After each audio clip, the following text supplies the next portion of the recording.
Hello everyone, in this video post I will share with you what is a stochastic indicator, then I'll go on and talk about how you can actually use it when the market is trending, and last but not least I'll share with you on certain entries that you can use while you apply it with the stochastic indicator in the trending markets.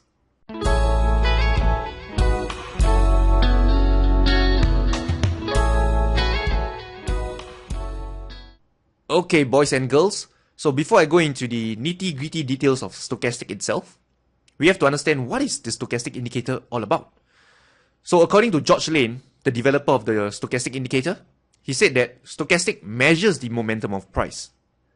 If you visualize a rocket going up in the air, before it can turn down, it must slow down, right? So momentum always changes direction before price. So likewise in trading, the theory behind it is that before price can actually reverse, momentum has to slow down. So this is what the stochastic indicator is all about. It is used to measure momentum of price. So how do you actually calculate stochastic? How do you calculate the value? So I think this part will be useful for most of you. So let me give you an example. So before you want to calculate the momentum of a particular security or a price, you need to know what is the look back period. So how many period you are looking back. So let's say, for example, I think most default charting package comes with either a 5 or 14 period look back. So in this example, we use 5, alright? So on the 5 look back period, we have, say for example, first candle is bullish, second bullish, third is bullish, fourth is bullish, and the fifth one happened to be bearish. Then what we need to know is that what's the low over the last 5 period, and say for example, the low is $50, the high happened to be $100, and the close happened to be $90. So now that you have these three numbers, basically the low over the last 5 period, the high over the last 5 period, and the close of the current candle in the last 5 period, over the last 5 period, you now can actually calculate the value of stochastic. So what you'll do is, the maths behind it is simply put, you take the close, the current close, minus the low of the last 5 period, divided by the high of the last 5 period minus the low of the last 5 period. So all these numbers can actually be plucked from these three values over here. So after which, if you calculate it, you get a value of 80%. So your stochastic indicator will show a value of 80%. So what does this 80% means in stochastic? So it simply put, it means that price closed near the high of the range over the last 5 period. And if, say for example, you happen to get a value of 20%, which is quite low, it simply means that price closed near the low of the range over the last 5 period. That's what it simply means. And this is how you actually calculate the math behind it.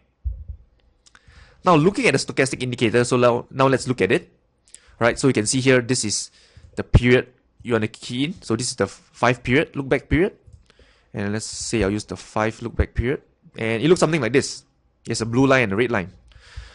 So I want to give you two simple rules that you can use when trading with stochastic so as to put the odds in your favor. The first rule is this. When price is in an uptrend, you want to long, am I right? So you only long at oversold conditions. You look to long at oversold conditions.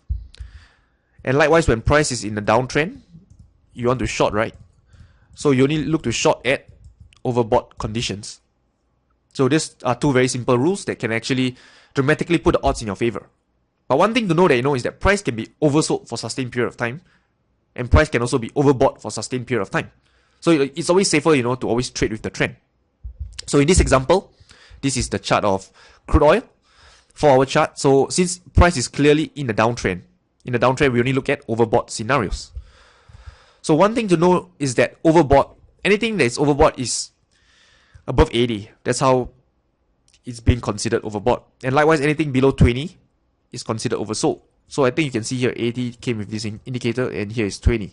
So anything below 20 is considered oversold, and anything above 80 is considered overbought. So earlier we mentioned that when price is in a downtrend, we want to look for overbought scenarios. So looking at this chart, where are the overbought scenarios? So first thing I can see is this one over here. I think I see, well, this is not really, just barely touch it and come down. So I would prefer for both lines to enter the overbought territory. So I'll say I'll consider this. I'll consider this. And this is pretty close, so let's consider this as well. So this, first example, translate into this high over here. This one translate into this high over here. This is translate into this high over here. And this would be this high over here. So now that you see that stochastic, I mean, it isn't a foolproof thing, right? It does cause losing trades. Likewise, it also can give you winning trades. But the thing about trading is, when you lose, you want to lose small. And when you win big, when you win, you want to win big. So some additional confluence that you can use when using this stochastic indicator is number 1, with support and resistance, right? As an additional confluence. Number 2, you can also use moving average, like me. I use both the 20 and 50 EMA to act as potential dynamic support and resistance. So these are 2 additional confluence factors that you can use. So now the question is entries. How would you look to enter? So let's highlight it once more. Here, here, here, over here, here will be over somewhere here, and here will be over here. So now entries, let's talk about entries. How can you potentially enter a trade when the stochastic indicator is overbought? So some examples that I can give you, or some options that you can consider. Number 1, market order. You can use a market order. The moment stochastic is in overbought territory, you can look to short and market. Number 2, you can look for a lower close. So if stochastic enters overbought territory and the next candle it closes lower, you can look to short after the lower close. Another option is this. You can look for a crossover. You can look for a crossover because you see that stochastic has a blue and red line. You can look for a crossover when the blue line cuts below the red line and look to short after the crossover. So these are some options that you can actually consider while using stochastic to trade in these trending markets. And the next question is stop loss. How would you want to use, or I would say place your stop loss using the stochastic indicator? First one you could consider is using a swing high. You identify the swing high on the charts and you put your stop loss just above the swing high. Number 2 you can consider is X bar high. So basically what you do is you go short at the market and you trail with over the last X bar high. So X is defined by you, whether you want to use a 2 bar high, a 3 bar high, a 4 bar high. It's entirely all up to you whether what is the bar high you want to use, 2, 3 or 4, 5. It's up to you and up to your trading plan. So whatever you decide, be consistent with it. And another example I can think of is actually using the ATR, which is the average true range that measures the market volatility, as your stop loss. That could be possible as well. So there you have it. This is not an exact trading strategy per se, but rather is to get you thinking on how you can actually use or incorporate the stochastic indicator in your trading and how you can potentially look to enter and exit the markets. So I hope you actually find this video tutorial useful. So let's do a recap, okay? Because humans, we tend to forget very fast. So I think a recap would be a good thing. So the recap, first thing first, we talk is what is the stochastic all about? We talk about the definition of stochastic. And if you guys still recall, it basically is to measure momentum of price. The second thing we talk about is the overbought and oversold territory, right? I mentioned that, if price is in an uptrend, you only look for oversold areas to get long. And likewise, if price is in a downtrend, you look for overbought areas to get short. So these two are a critical rule that will always put the odds in your favor. Then we mentioned about confluence, how you can actually use confluence with it, like support and resistance or moving average. Then we talk about entries. We talk about the different type of entries you can consider using.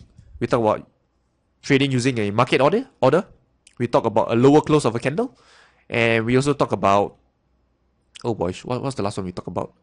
We talk about, well, I got a brain freeze right now. I can't really think what is the last, a crossover. We also talk about for the entries.